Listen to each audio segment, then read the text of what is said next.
Hizkia berumur 25 tahun pada waktu ia menjadi raja. Dan 29 tahun lamanya ia memerintah di Yerusalem.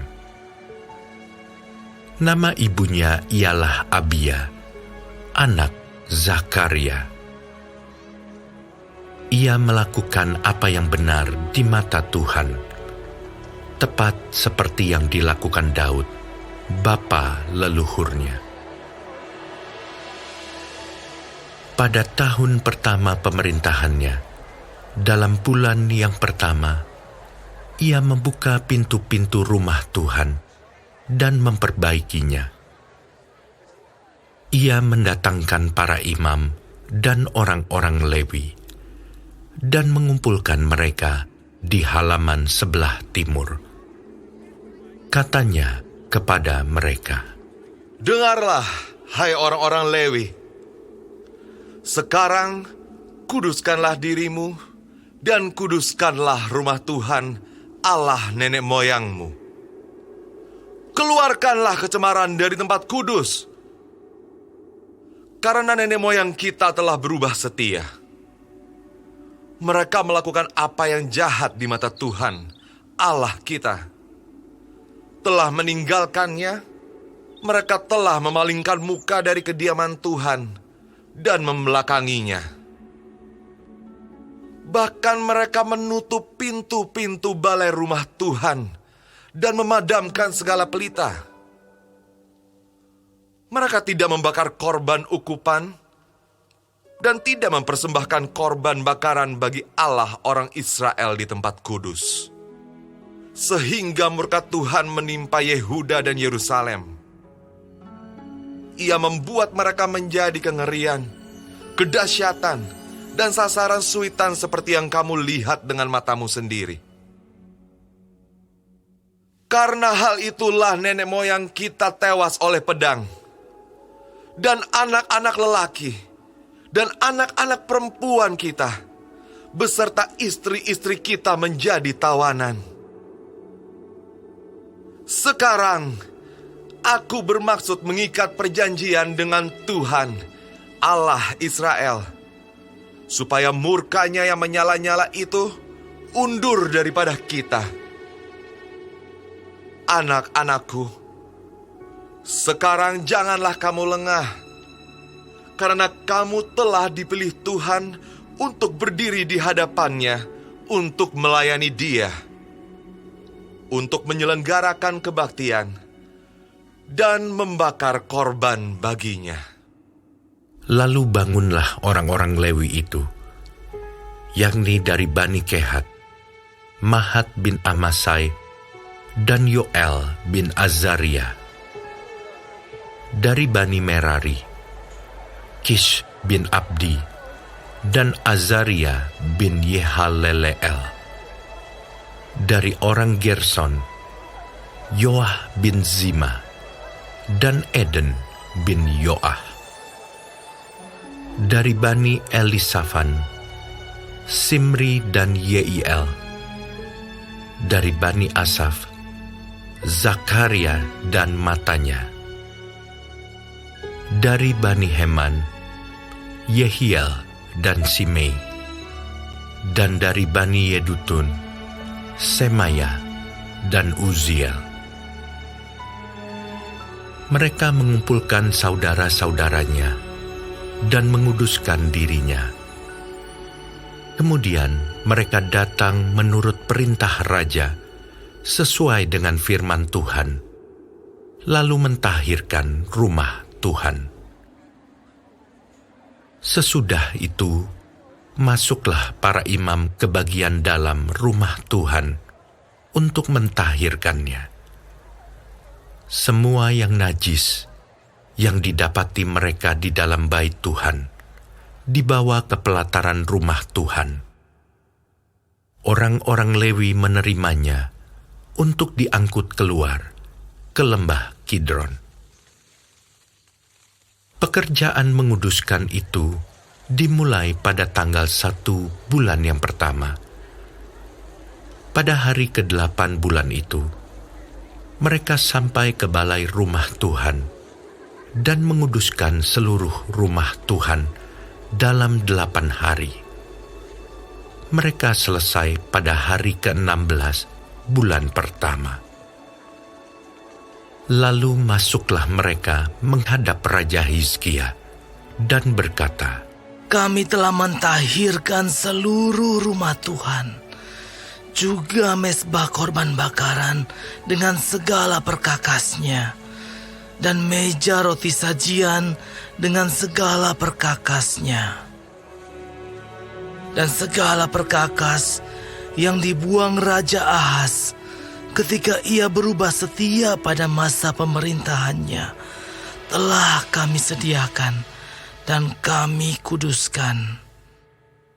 Sekarang semuanya itu ada di depan mezbah Tuhan." Maka pagi-pagi, Raja Hizkia mengumpulkan pemimpin-pemimpin kota dan pergi ke rumah Tuhan. Mereka membawa 7 ekor lembu jantan, 7 ekor domba jantan, 7 ekor domba muda, dan 7 ekor kambing jantan sebagai korban penghapus dosa untuk keluarga raja, untuk tempat kudus, dan untuk Yehuda. Ia memerintahkan anak-anak Harun, yakni para imam, untuk mempersembahkannya di atas mezbah Tuhan. Lalu mereka menyembelih lembu-lembu itu. Para imam menerima darahnya dan menyiramkannya pada mezbah. Kemudian mereka menyembelih domba-domba jantan dan menyiramkan darahnya pada mezbah. Sesudah itu, mereka menyembelih domba-domba muda dan menyiramkan darahnya pada mezbah. Selanjutnya mereka membawa kambing-kambing jantan yang akan menjadi korban penghapus dosa ke hadapan raja dan jemaah. Mereka meletakkan tangannya ke atas kambing-kambing itu. Dan para imam menyembelihnya dan mempersembahkan darahnya di atas mezbah sebagai korban penghapus dosa untuk mengadakan pendamaian bagi seluruh Israel. Sebab raja telah memerintahkan untuk mempersembahkan korban bakaran dan korban penghapus dosa itu bagi seluruh Israel. Ia menempatkan orang-orang Lewi di rumah Tuhan dengan ceracap, gambus, dan kecapi sesuai dengan perintah Daud dan Gad, pelihat raja, dan Nabi Natan. Karena dari Tuhanlah perintah itu dengan perantaraan nabi-nabinya. Maka berdirilah orang-orang Lewi dengan alat-alat musik Daud, demikian pula para imam dengan nafiri. Lalu Hizkia memerintahkan untuk mempersembahkan korban bakaran di atas mezbah.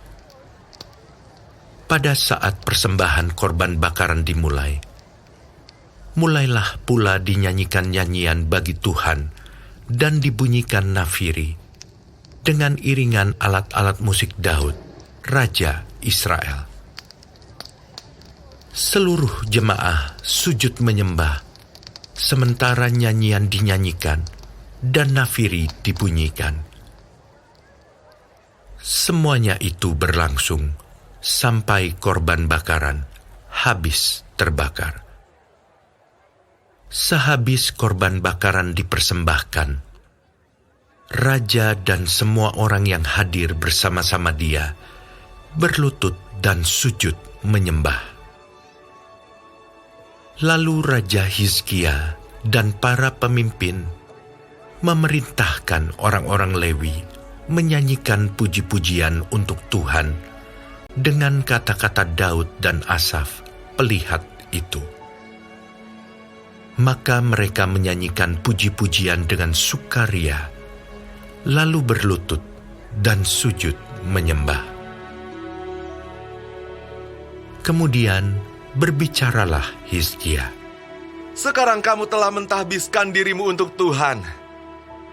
Mendekatlah dan bawalah korban-korban sembelihan dan korban-korban syukur ke rumah Tuhan. Lalu jemaah membawa korban-korban sembelihan dan korban-korban puji-pujian. Setiap orang yang rela hati membawa juga korban-korban bakaran. Jumlah korban bakaran yang dibawa jemaah ialah lembu 70 ekor, domba jantan 100 ekor, dan domba muda 200 ekor. Semuanya sebagai korban bakaran bagi Tuhan. Persembahan-persembahan kudus terdiri dari lembu sapi 600 ekor dan kambing domba 3.000 ekor. Tetapi jumlah imam terlalu sedikit, sehingga mereka tidak sanggup menguliti semua korban bakaran. Oleh sebab itu, saudara-saudara mereka, orang-orang Lewi, membantu mereka sampai pekerjaan itu selesai, dan sampai para imam menguduskan dirinya. Sebab orang-orang Lewi itu lebih bersungguh-sungguh menguduskan dirinya daripada para imam.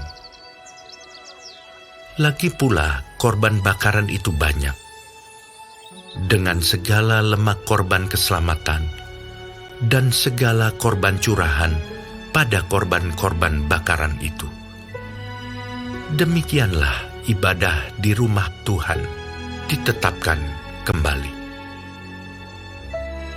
Hizkia dan seluruh rakyat bersukacita akan apa yang telah ditetapkan Allah bagi bangsa itu, karena hal itu terjadi dengan tak disangka-sangka.